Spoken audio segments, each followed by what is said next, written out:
new episode, Athlete Builder, back in the library. Got my guy Lucas here, and today it's Mark Jones. And I always wonder about the opening. What do I say about this guy to lend credibility so you, the listener, understand what the hell's going on? And if you're watching, you can see the dozens of medals behind him and all the patches. So you say things like, well, he's a runner. He's a marathon runner, right? Oh, we can run marathons. That's pretty cool. And he's done well. How well? Qualified for Boston. All right, so he could probably talk about some running. And they said, well, what about this? Did you run any ultras? Yeah.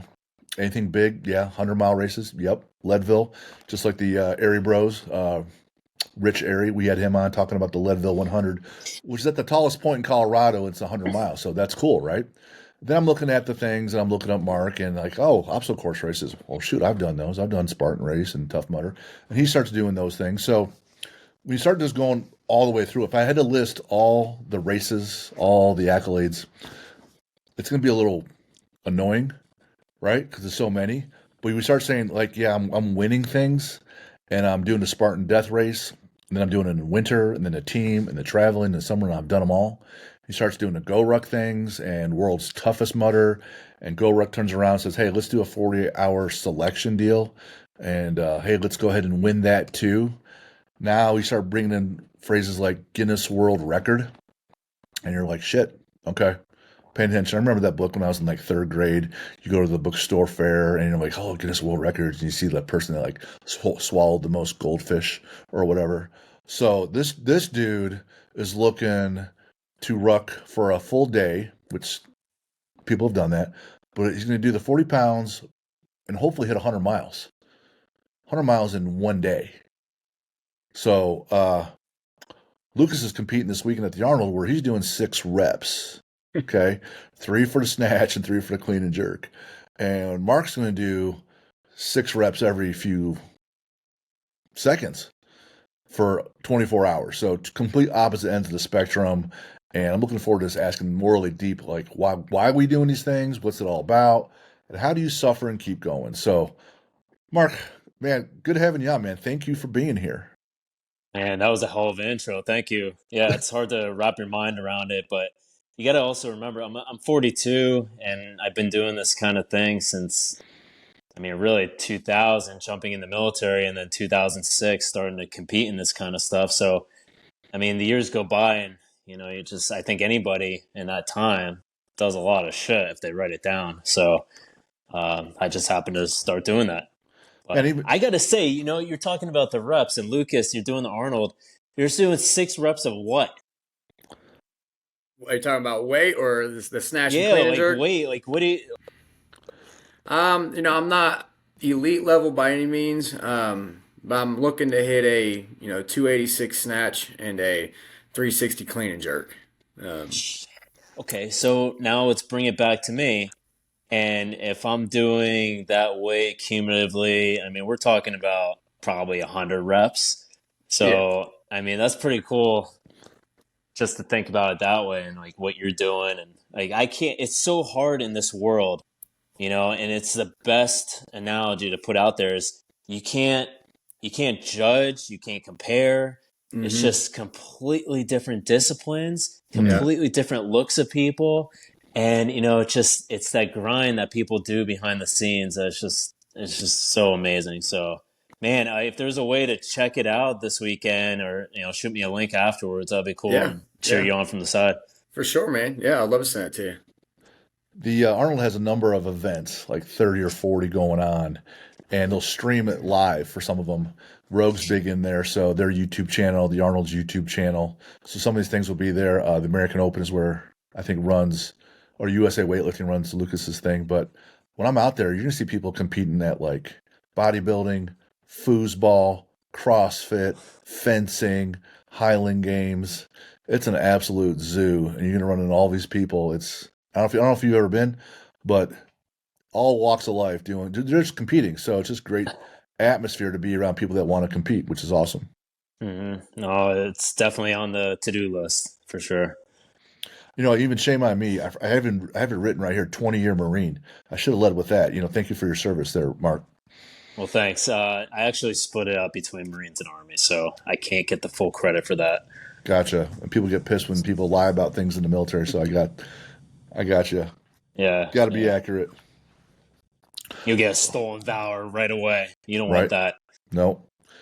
Uh, Guinness World Record, 40 pounds. Let's go right there. Ruck. What's the current record?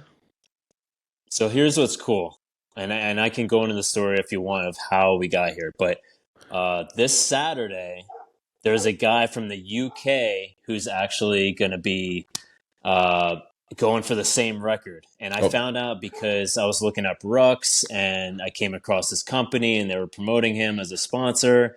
And I was just like, hey, man, what's up? I'm going for this record too. What the hell? And we just started, bullshitting back and forth. And, just shoot, months later, here we are this Saturday. He's going for it. And he's dang. doing it on a track. And he's just the current record's like 79 and change. I think he's just going to break that. He's not claiming to go for 100 or anything. He just wants to break it. So that's kind of cool because it's going to raise the bar for us. Gives us like a little bit to watch and see from, any kind of pros and cons that come from his attempt that we could bring into ours. So. There's clearly mental and physical challenges. And I got to wonder, is it better or worse going in the same oval lap after lap after lap, because you're already in pain, but now you're bored as shit too, right? So, man, I don't know. I would think that would be worse. However, it's measured and it's right there, and you get people are supporting you, so it's a little easier that way. I don't know. So actually, I was going to do that because when you're going through this thing, there's a lot to think about. It's not just like I'm going to go for a world record. It's okay. Do I want to get an adjudicator to make it official from Guinness, who comes out in their suit and tie and make sure everything's accurate, and you don't have to worry about that stress? But then you start diving into it, and you're looking at like 20 grand to have this done. And you're like, fuck no. Like, Right. I don't have that kind of money to just throw at some guy that's probably not going to even be there the whole time. So then, when you when you get into the rules and what they need, you have all this documentation you have to submit. So then I was like, well, shoot, I'll just do it in my backyard, basically, on the track. The cameras will be set in place. It'll be easy to record and do all this.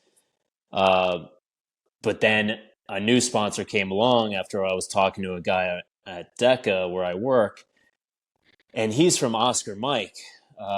It's a veterans organization, and they've been around for a long time. I think like 14 years now.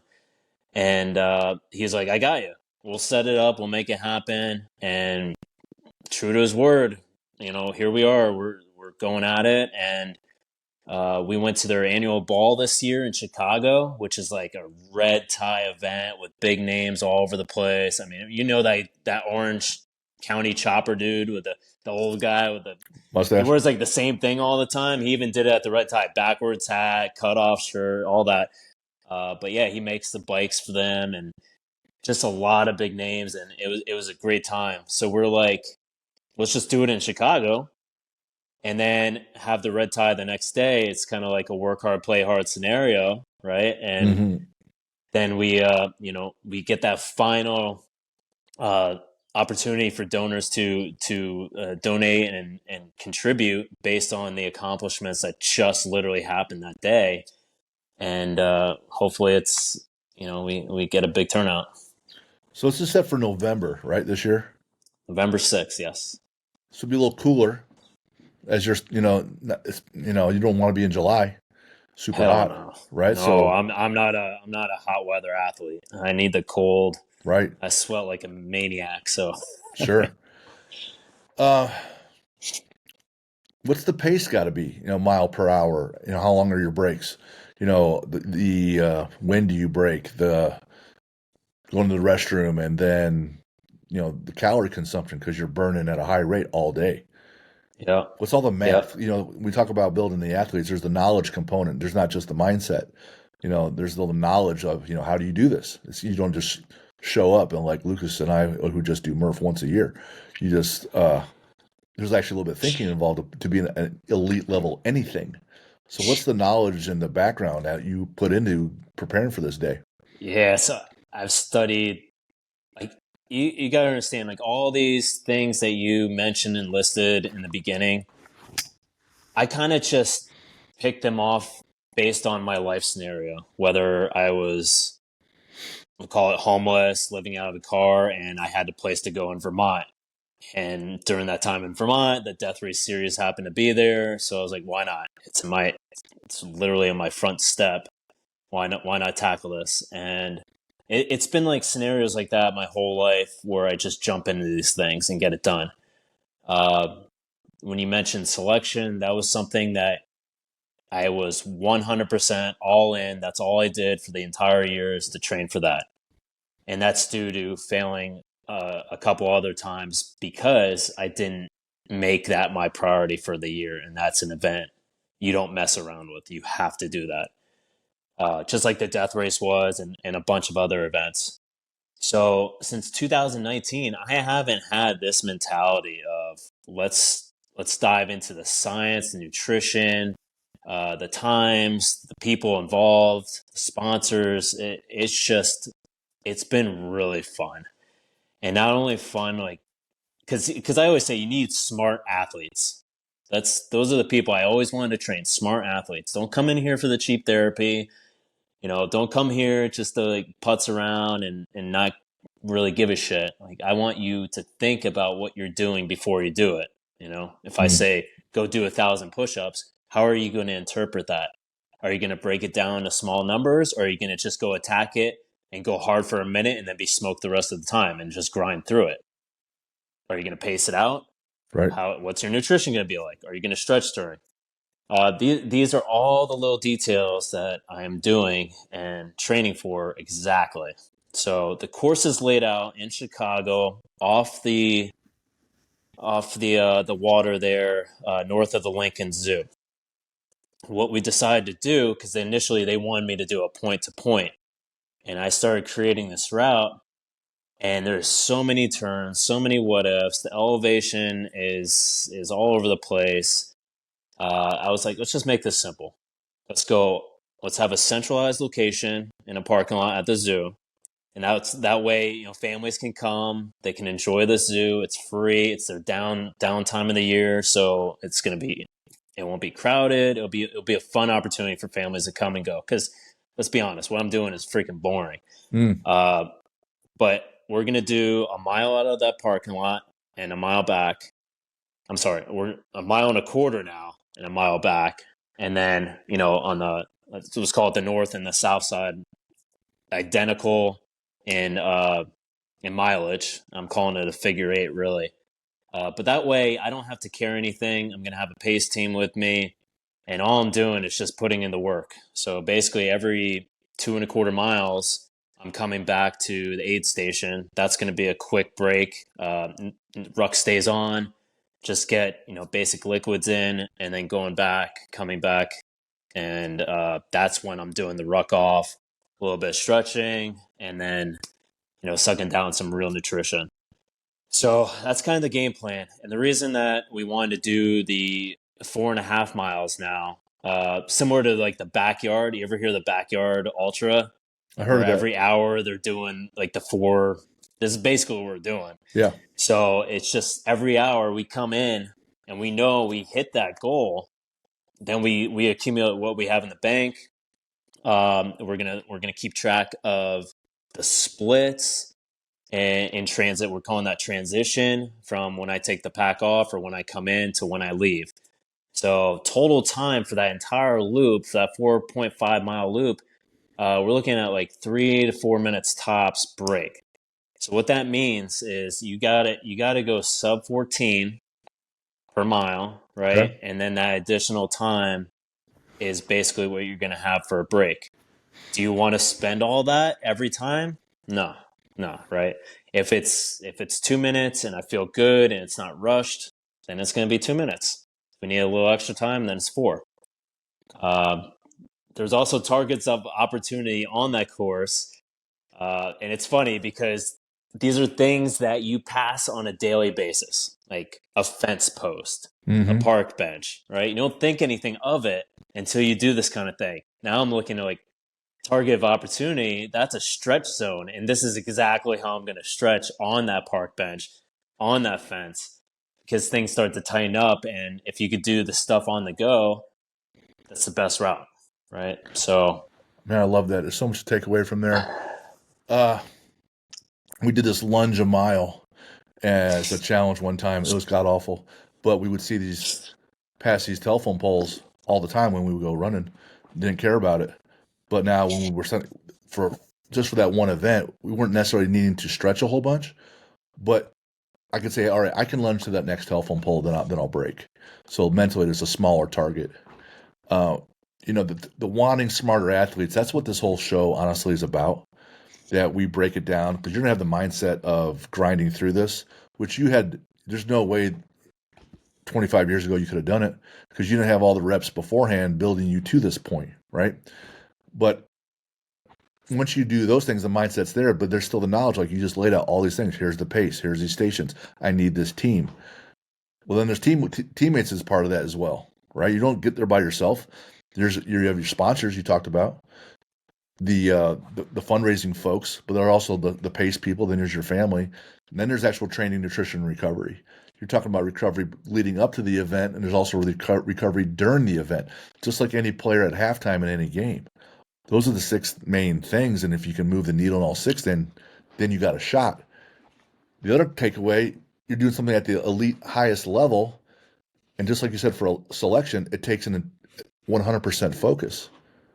You can't be screwing around. You probably don't have another job where you're working 40, 50 hours a week, right? Because that's just going to take away from capacity and energy.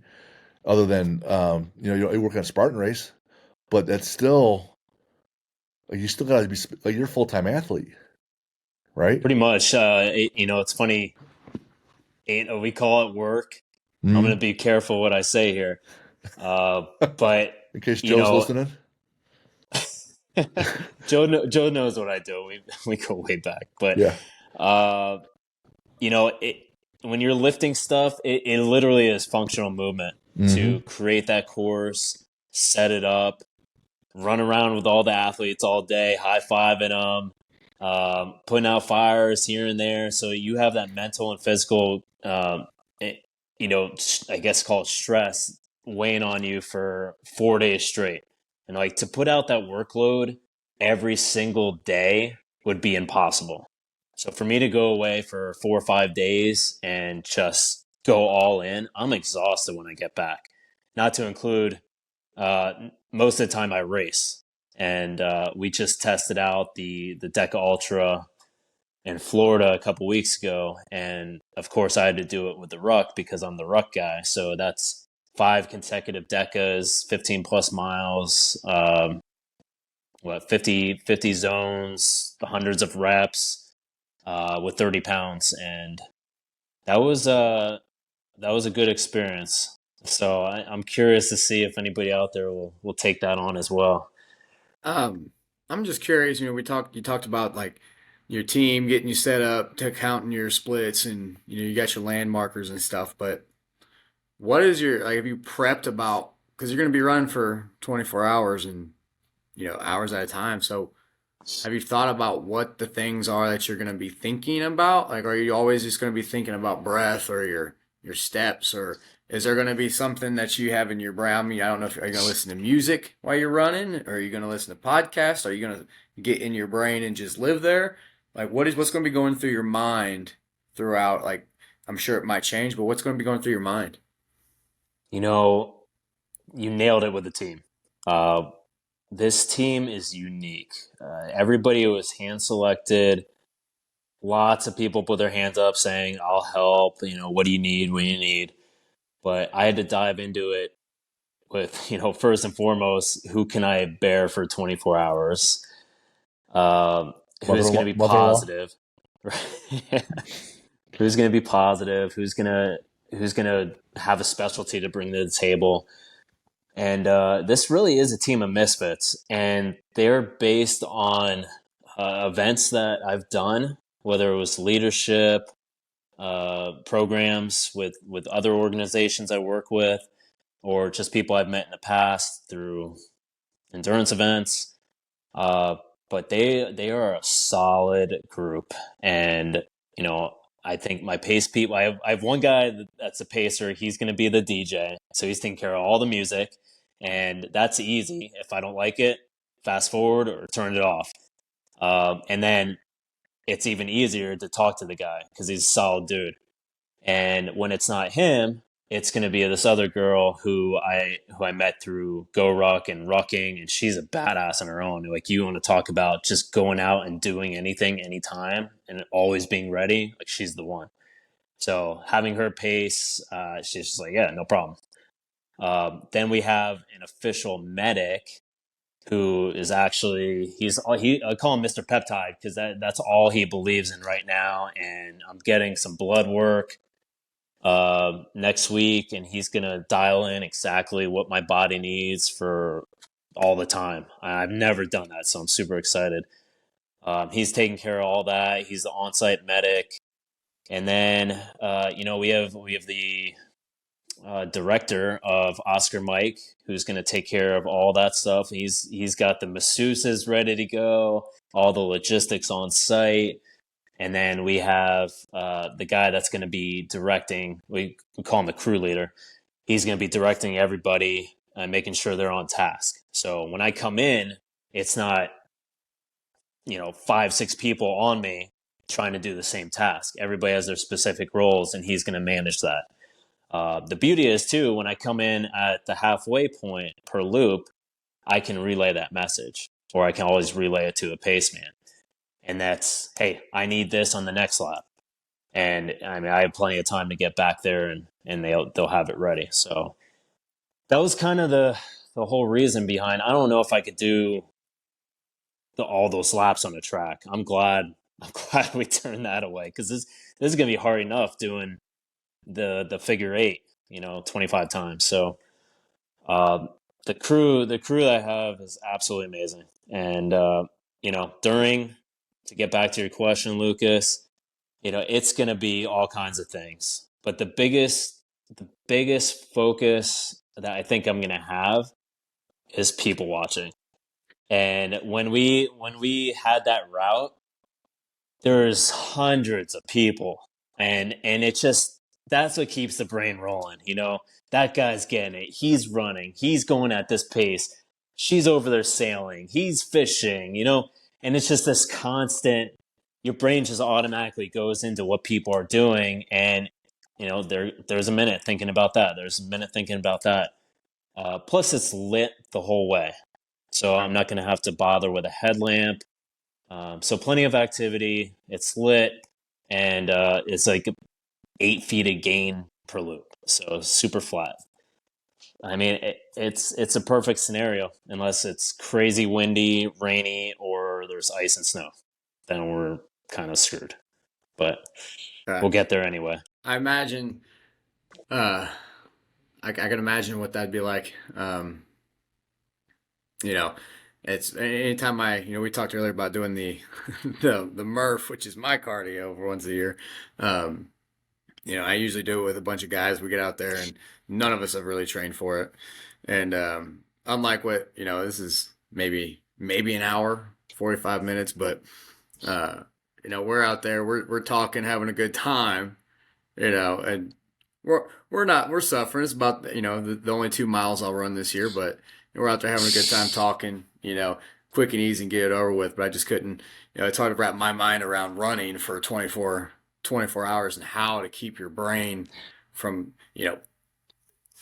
saying no and saying and thinking the same stuff. And where do I have to go mentally to get to the next loop, or to get to the next lap or the next part? So it's just, I need to know where your brain goes. Food, man, food. There's plenty of time, that's it. Like, you get what your body's craving. And I got 2 designated food people for that. They were going to be the drivers when we were going to do point to point, but now they're like kitchen staff. Okay. And they're all about it. What are you going to be eating? So primarily, okay, ramen noodles is go-to all the time. It's just classic, eat in your dorm style, chicken ramen noodle soup. That's it. I suck that down for the sodium. and just, easy calories to get down.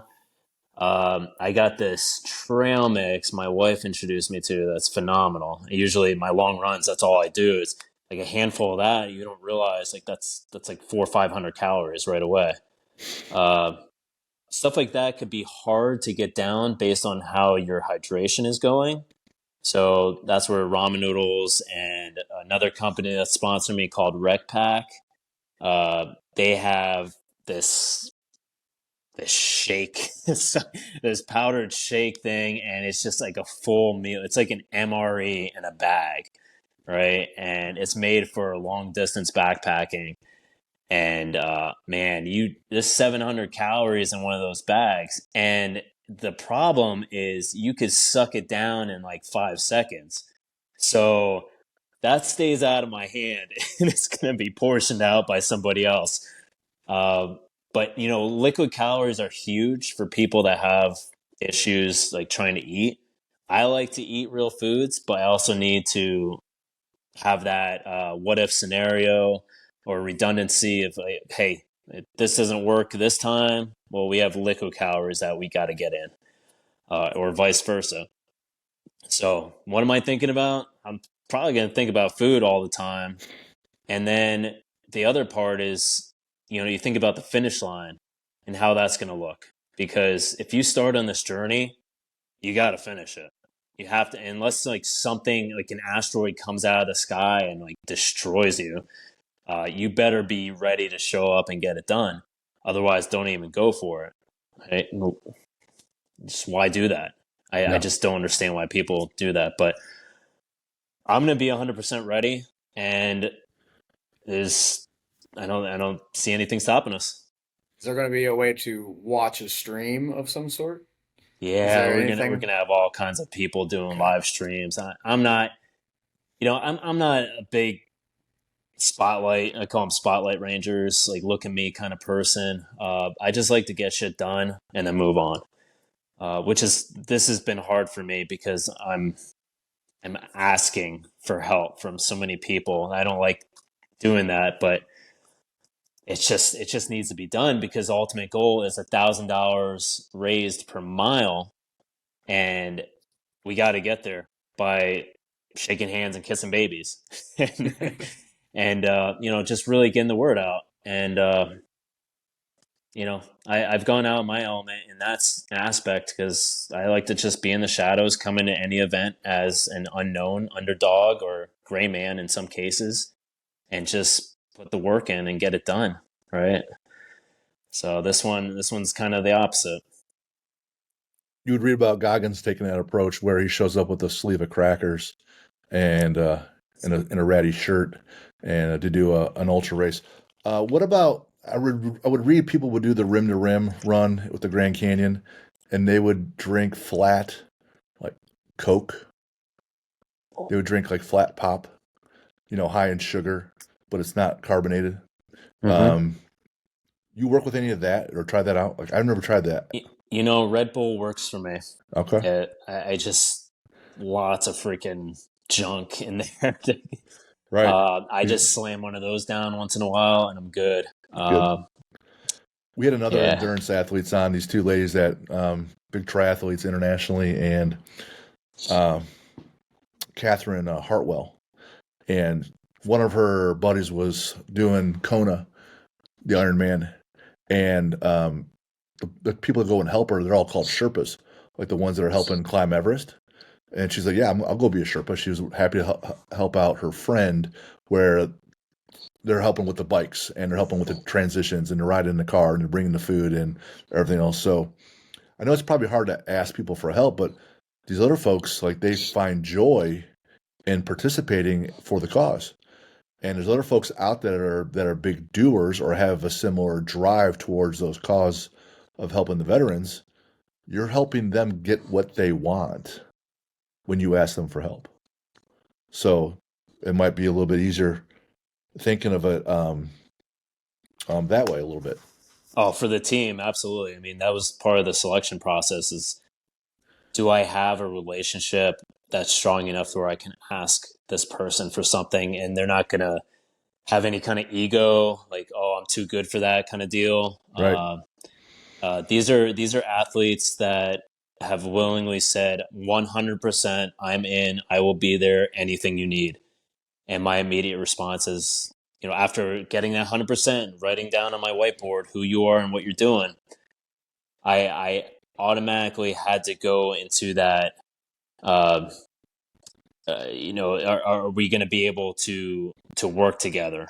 Because in any workplace, this is what it's going to be. I'm working for 24 hours, and I got to like everybody in the workplace. Otherwise, we're going to have issues. And most of these people are growing athletes, so they, like you said, they are going to learn from this experience and probably come and destroy the record after we set it in November, which will be cool because I'll turn around and help them. Right. But yeah, it's just an amazing team, man.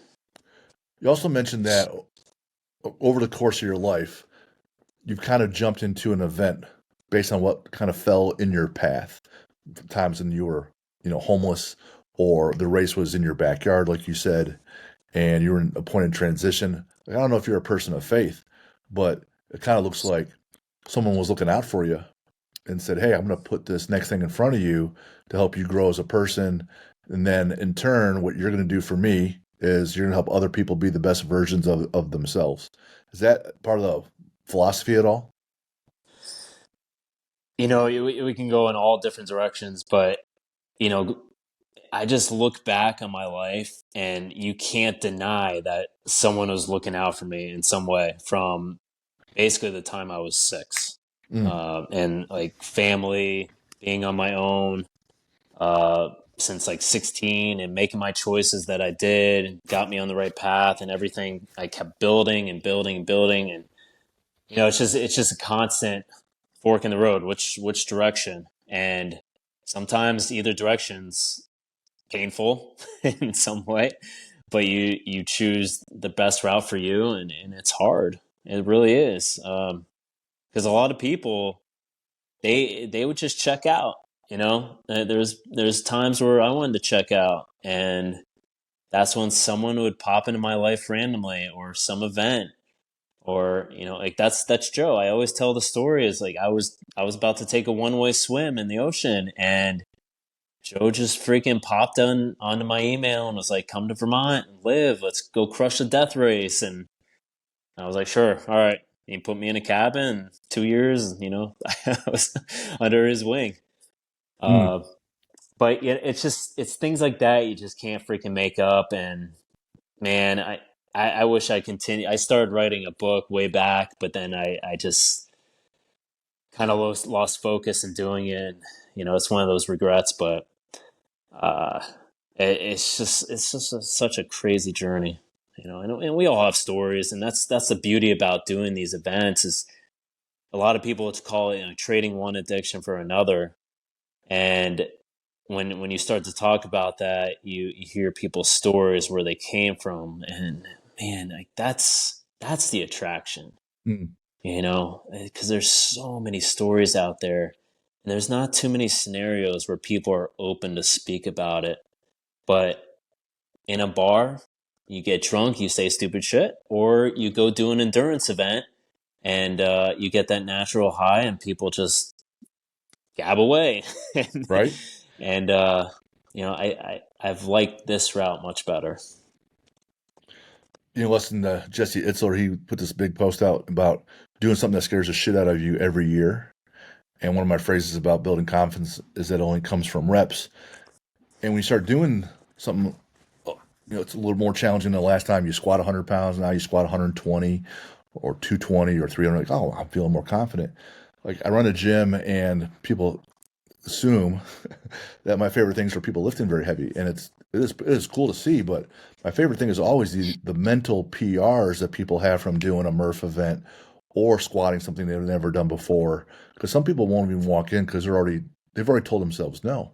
But when you have that transformation and metamorphosis mentally, you're like, all right, well, shit, I could do this. I could probably handle a hard conversation with my spouse or my kid or my boss now. I did some other hard things. I'm still alive. I'm okay. And that's why I love the piece where you do something physically because it's always tied to your head. And next thing you know, you're like, wow, what else can I do? And then you pick something else stupid. Right? There's no point in running around it without a pack on for a full day in a circle. I mean, you're an idiot. But damn right, I did it though. So fuck off, right? So that's why there's love about the human spirit and things like that.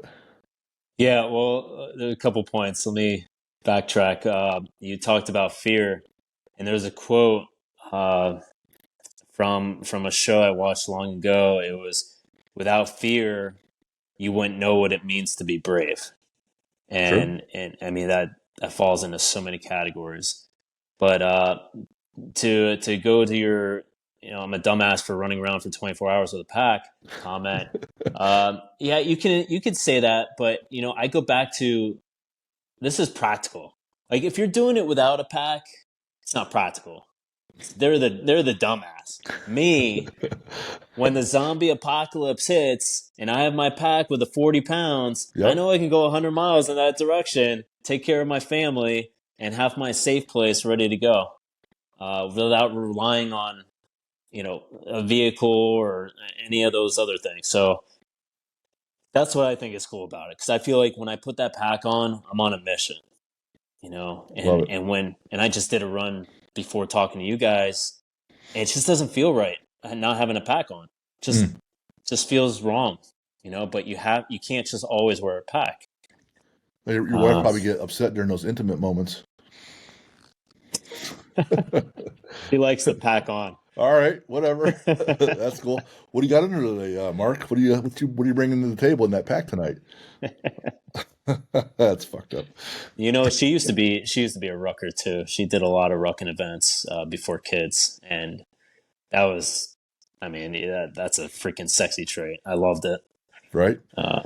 I would talk to these endurance athletes, and I make the pitch that if they did some more strength training, they could hold their runner's pose, they could hold their core, they could hold their posture better, more efficiently, then they'll have a better run. And then usually what I hear is, I just need to do more miles, right? So talk to us about if you're doing an all-day ruck event where it's nothing but endurance, talk about the fact that strength training plays a role in your performance. I mean, I learned that probably, going for selection, that was one of the things. I was 140, 142, did triathlon all the time. Kind of made that my main focus. And now I'm trying to do an event where you're throwing hundreds of pounds around for 48 hours while carrying like 50 pounds the entire time and being wet and muddy. You're not getting by that event by just being a runner or just swimming and biking. You have to, unless you have a freaking amazing mind and a body that just doesn't shut down. But that's when I really started incorporating strength training and, put on 20 pounds of, I guess, lean muscle. I'm not a big guy.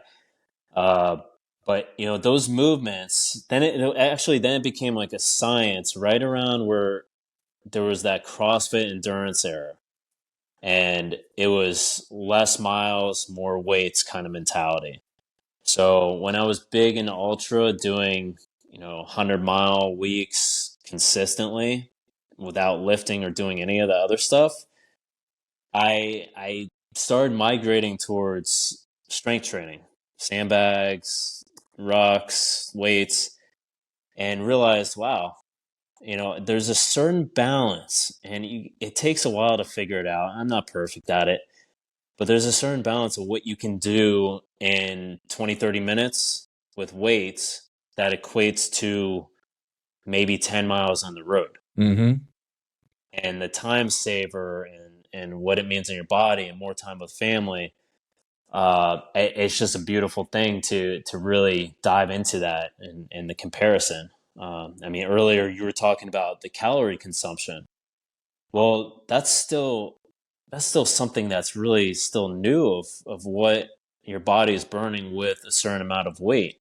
The standard typically is 100 calories per mile just running. But now with the weight, what does that equate to? Still trying to figure that out. So, and then speeds and all that, right? All that plays a role. But yeah, I mean, doing this, I have been slamming shoulders, traps, lower back, core. I mean, pretty much full body. Full body is gonna, and that's like 3 times a week strength training, in addition to 3 rucks a week, and I mean, I'm pushing 60, 70 miles also on top of that. Mm. So, Now, do you program your own weight training, or do you have a coach that does that for you?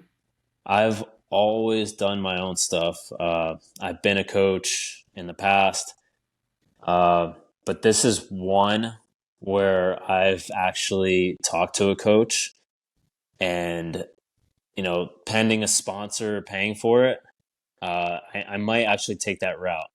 I'm on the fence because I want this to be 100% me. So for me, never having a coach and almost like trying something new on race day, do I have that to lean on? Or, my mind goes like, am I going to blame him for something that happens? Am I going to blame him for not performing the way I feel like I should? Or am I going to take it all in and say, this is your own damn fault. You should have been doing this on this day, to prepare for this. And I just don't know yet. So I actually have a 24-hour ruck in April I'm going to do as kind of like a test to see what I've been doing and how I perform, and then get back with him and really just kind of talk through it and see what's needed. So that's the route I've taken so far. Now this 24, you're like, oh, why don't you just go for the Guinness World Record in this 24? Well, this is a hilly trail race. Obviously, it's a 30-pound. It's a 40-pound. There's going to be river crossings, all kinds of stuff and those are 3-mile loops. So I really don't know what to expect. But if I can push probably 80 miles in this, then I know I'm in the clear for a perfect course. At this early. Yeah, the one with the river sounds a lot more fun though, man. Oh, I mean, I'm gonna have one I could dive into anytime, like right next to me, that lake. Nice. Like I mentioned, Rich Airy, who ran that Leadville, he was also the coach and programmer for CrossFit Endurance back when it was going on, and so he and his brother run the Airy Bros podcast. So shout out to them. They mostly deal with endurance athletes, but also a ton of wrestlers. So their real shtick is wrestling, but great dudes. What was I gonna say? Not every, like, you're not perfect, right? You're not infallible. You've had events where I don't know that you've bonked, but didn't you get like DQ'd or couldn't keep going, like medically? Someone had to help you out. Like you didn't finish. Like there's like was it the first time you did selection that it didn't go that well, right? So Yeah, I did selection 4 times. Okay. I didn't know what I was getting myself into the first time. It was just one of those, I can do whatever because I've accomplished all this crap in the past. And I actually made it to 36 hours, and there was 3 of us left. And I always resort back to something was said, because they get in your head pretty well, and they say some mean shit, right? You don't go to that event to have fun in any way. You just know it's a 48-hour beatdown, and that's it. So things were said, it got to me, and I literally said, fuck you, I'm out. And as soon as I did that and I quit, I instantly regretted it. So then I did a quick turnaround to go jump in the next one. And that was a medical.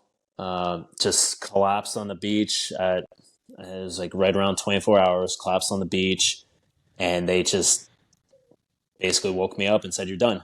And then the next one was an interesting moment. There was 2 of us. We're approaching the 24-hour mark, and the sun was coming up, and we're in the mountain. And I was just like happy in the moment. I'm like, I came into this event knowing that's not going to be happy at all, but here I am sitting on this rock, happy. No one's yelling at me in this moment because I'm like in between point to points. And I was just like, I'm done. I came in, they started yelling at me, and I said, no, I'm done. I'm good. you know? And then it was like a mandatory, like 2-year, you are not coming back to selection. I don't want to see you in 2 years. You're done. And that's when I like really focused and said, this is it. This is the last time. And just had full conviction, full send, and got it done. Oh man. But everything else, everything in my life, I've finished. I've never had another medical anything, and I've never been DQ'd. Please don't put that out there because that implies there was a cheat or something. I never been DQ'd from anything. Yeah. So. But yeah, that's the only thing, and to quit, man, it's something like that's hard. Like, when someone goes after something and the event forces you to say, I quit, it really fucking eats at you until you go back after it or you complete it. Right. And I don't know. I don't know how people could have that resilience to like move on from that and advance with their life. The shrink I used to talk to when I was training at this place downtown, she was one of our training buddies, and she would say, whatever you don't complete, you will repeat. And I'm like, really? You think so? Well, there are some things where I got beat on something, and I was like, well, now I have to go back and do that again because it just eats at you and gnaws at you until you get that closure that, hey, I can still handle it. I took a loss. Okay, I'm not perfect.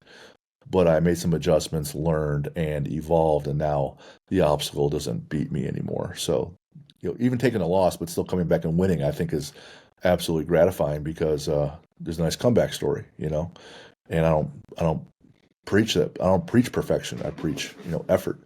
Oh, man. That's the whole reason for doing that. For me personally, doing this next round of Arnold, I competed in the Arnold back in 2019. I was still in college and I was a lot dumber back then. Shit. My first time going through the Arnold, I bombed out. My first big meet didn't hit a single clean and jerk, and it was weights that I've hit a million times, and so it's kind of like we had this one dude on, and for those who are listening along at home, we had a little tech snafu. This one guy, 𝗏𝗂𝗶𝗹𝗀𝘀, Marine sniper instructor. His specialty and focus is the scope. And now he works for the scope company. And he's this badass dude, right? He set up this gym/office in a container that goes on a semi out in the woods. And that's where we did the podcast. And so we had a few times where it cut in and out. Wild dude, awesome guy, great perspective. He was all like, hey, don't be a pussy for the first 4 years of his life. He marries this psychologist and kind of gets him a little more educated on some things. So a lot more empathy and gratitude. So he spent the next 40 years, he says, just trying to get people better and not just always just smash them all the time. But it was such a awesome recording because of all the different insights. But I swear, yeah, he's in this container in the woods, like a psycho savage. But it was really cool discussion with that guy. Yeah. I gotta say, I hate marathons. Oh, he did that? No. Or are you asking? Any interest or thoughts? I'm asking you, Mark, about the Barkley marathons, and you think this is bullshit? It's not bullshit, or what? No, No? I have a buddy who finished it many years ago, and when he talked about it, and I would train with him, he was like, "You could do this," and now that it's becoming more known, I'm kind of losing more interest. I like the secrecy behind it, all the unknown factors. Now there's cameras and spotlights and movies and all kinds of stuff all around it. But maybe down the road. Just right now, no interest. I think that's a 2-year commitment, 100% just for that. not to include like trying to get into it and whose ass you got to kiss to do that. But I don't know. I think it's pretty cool. There's so many events out there. I like to tackle inaugural events. Beginning the first, like kind of paving the way. That's what I've always liked to do over the years. Set the standard, be the first through the gauntlet, and then move on to the next. That's what I migrate towards. So maybe, Gotcha. maybe down the road. Maybe down the road. Just doesn't speak to you right now. Got it. Okay. Nah. Just thought I'd ask. This charity you're doing it for, just give us a little bit on why you're doing it. All right. So why you picked that one? So they picked me. You talk about people looking out for you. Okay. So all right. Tell us again about the charity and the why. Yeah. So real fast. I mean, like I said, they picked me, but before that, my why, where all this came down, was me stretching in my home gym and looking at my whiteboard. And for the first time in a long time, I didn't have an event on the calendar. And I said, well, I don't have an event, but maybe I can have an event for somebody else and maybe make it like a fundraiser. And it just evolved into what it is now. And it's actually putting my body through the ringer for an organization that is called 𝗪𝗀𝗃. And if you don't know, it's phonetic alphabet for on the move. And the on the move piece is like, no matter what's going on, you could still get out and get stuff done. And that's the push of the organization, is to, okay, you've been blown up. Okay, you're sad. I get it. Let's get you into something that's going to get you back into life and keep you moving. And I freaking love that. I mean, that's what the world needs. Yes. Get off your. We actually came up with an acronym we were gonna push before 𝗪𝗃𝗰𝗀𝘀 came, and it was 𝗀𝗄. Get off your ass, and that was gonna be our big push. But I mean, just those guys, like their big thing is rugby, and they're playing in the wheelchairs, like ramming each other, and that's badass what they do. And the recognition for that, I don't think is there, but I think it goes beyond that, in that anybody, you don't have to be in a wheelchair, right? You could be someone that on the outside looks perfect like me and there's no issues, but internally there's a lot going on. Yep. And that alone, having all your extremities, but having that mental, I can't do this, or I don't feel like doing this mentality on a day-to-day, or I'm too tired. Like, there needs to be a way to get rid of that shit and get the stuff done that you say you're going to do. And to have that kind of push is what I want to promote. Super attractive. The first tattoo I got is simply the word 𝗪𝗍, if you know that word at all. I worked with a company called 𝗪𝗍. And it just spoke to me. So, like, 3 little quick stories. Episode 51, Kyle Maynard, if you know Kyle at all. The guy competes in jiu-jitsu. He climbs mountains. Wrestler in high school, blah, blah, blah. All sounds pretty cool. When he was born, his arms didn't grow past his elbows and his legs didn't grow past his knees. So when he's fighting people in jiu-jitsu nationally, he's just fighting people. He's not fighting handicapped people. He figured out how to choke them out with these stumps. And when he's climbing mountains that are 19,000 feet or 21,000, he's just doing it in a bear crawl, right? His book's called Insane, right? And that's why that story just speaks to me and so many other folks. Then episode 63, we have Tim Brown. He's the FDNY chief on site during 9/11. He was in both towers after they were hit, but they didn't come down yet. He goes in Tower 7. Tower 2 comes down, smashes Tower 7. He's hanging on this beam, propelled up in the air, and still lives. Lost 100 of his friends, his best friend that day. and still continued as a firefighter for 3 years, and then spent the next 20 years helping people with PTSD from that and other people with PTSD and as his calling, because he's all fucked up too. He'll tell you 10 different therapists, but finally figure out how to cope. And now his calling is to help other people and keep moving forward. Mm. I'm like, fuck, these people are way better than I'll ever be. And and then even like you said, social media, you don't like notoriety and stuff. If you look on like our Instagram page, I also have a personal page, and it's nothing, right? I put out content that I think is educational on the or on the Athletebuilder page, and personally, I put out things about my kids or hiking outside or going to country concerts with my wife, blah blah blah. But one of the things in my book was this horse race in 2022 is the Kentucky Derby. Rich Strike was in the race. A few days prior, there was a big fire. 23 horses died. This horse actually made it. There's a scratch the day before the race. He gets put in at the 21st post, which means the furthest away from the rail. He's 80-1. Halfway through the race, he's running 18th. 3/4 of the way, or a little bit further, he's still 18th. And then he has this all-in kick and clips the horse, the favorite, in the last half second and wins the whole fucking thing. So I posted this because I wrote about it in my book. It's on page 48. And because in 22, I'm writing it, and I saw the race live, and I'm like, fuck, man, I knew the story. I'm like, this dude won. Like, the owner falls down, and it's so amazing. So I just posted it on Instagram. Well, no big deal. It's just that was cool to me, and it was inspiring. Remember, big nothing on social media. I posted it last Thursday. It's now Tuesday, 4 days. Almost 90,000 views. When I had a following of 600 people. Wow. I have 90,000 views. It's been going. It's accumulating steam, and I have like 1,500 people that liked it, and all these fucking shares and whatever bullshit it is.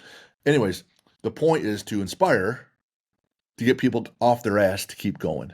And as you know, you're a coach and you work with Spartan, and you're doing this event, and Lucas is a coach, and I am too. It's honestly, other than my faith and my family and my friends and hiking outside and going fishing, this is all I like to do.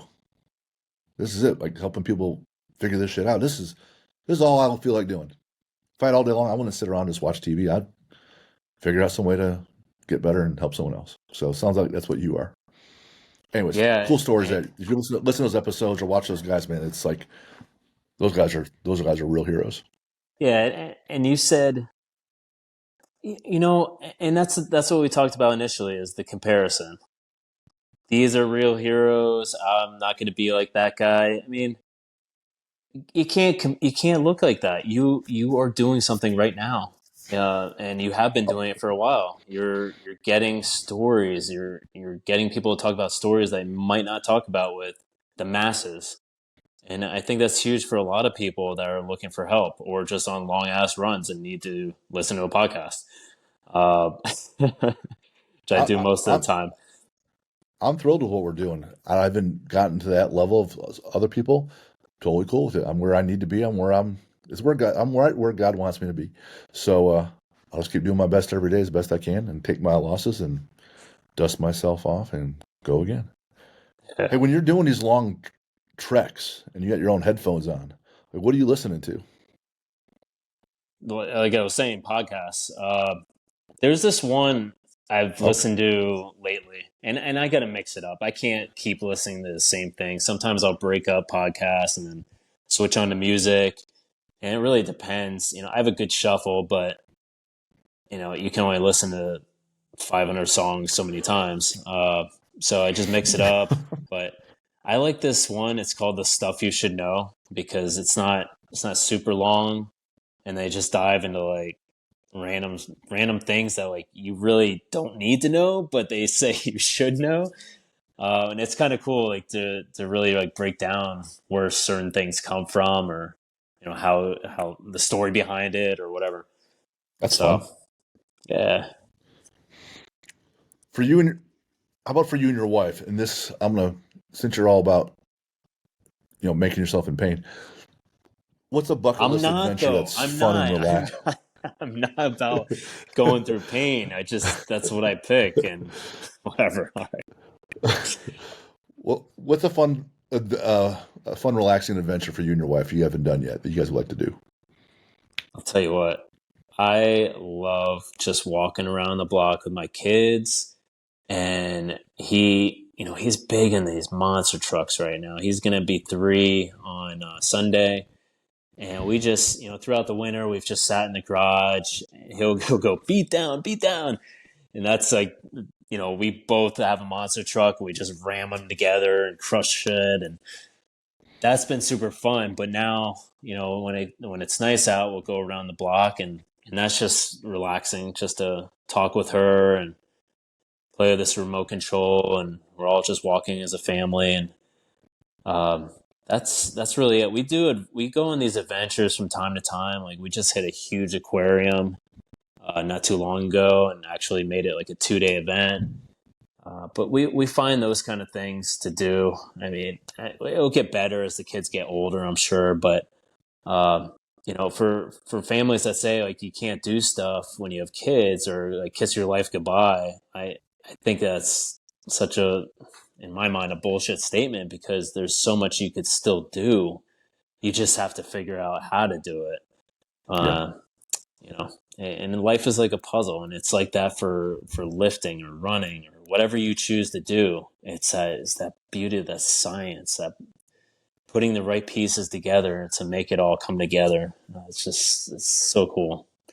Awesome. And the best part about it, what I love most about this, and this is like, you got to understand, like you talked about, you weren't doing this 25 years ago. Well, what was I doing? I was smoking and drinking and, just barely getting by in the military and just using that as like a home and place to figure out life.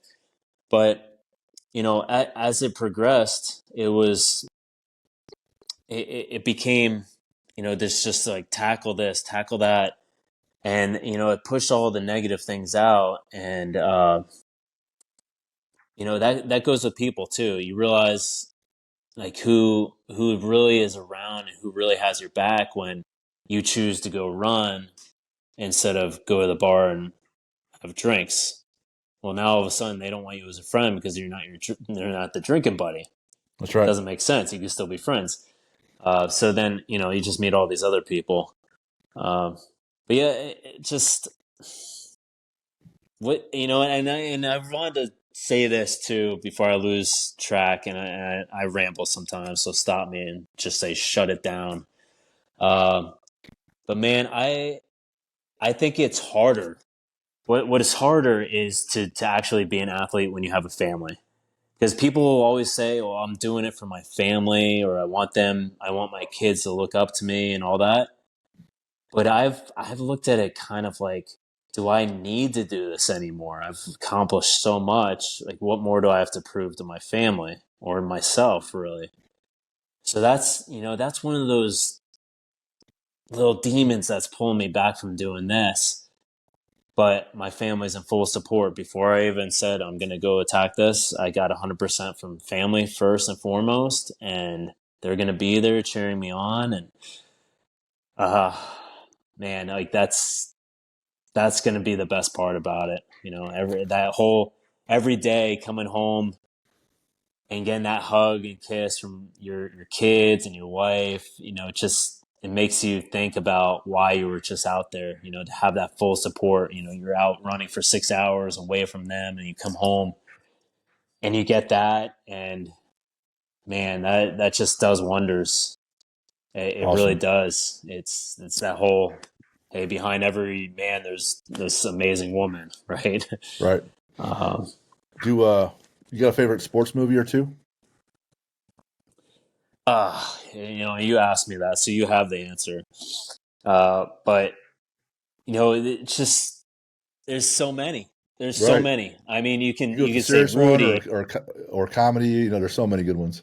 so many. And I've switched it up throughout the years. And I don't know. I put down Sandlot because it hits all the arenas. Yep. It's funny, it's sports, it's like a Coming of age. inspirational coming of age. It's just so many quotes. Wendy Peppercorn. Yeah, it's everything. How about Yeah. if you're watching a sport and then an athlete, you got a favorite there? Oh, I mean, I've transitioned to watching my sport.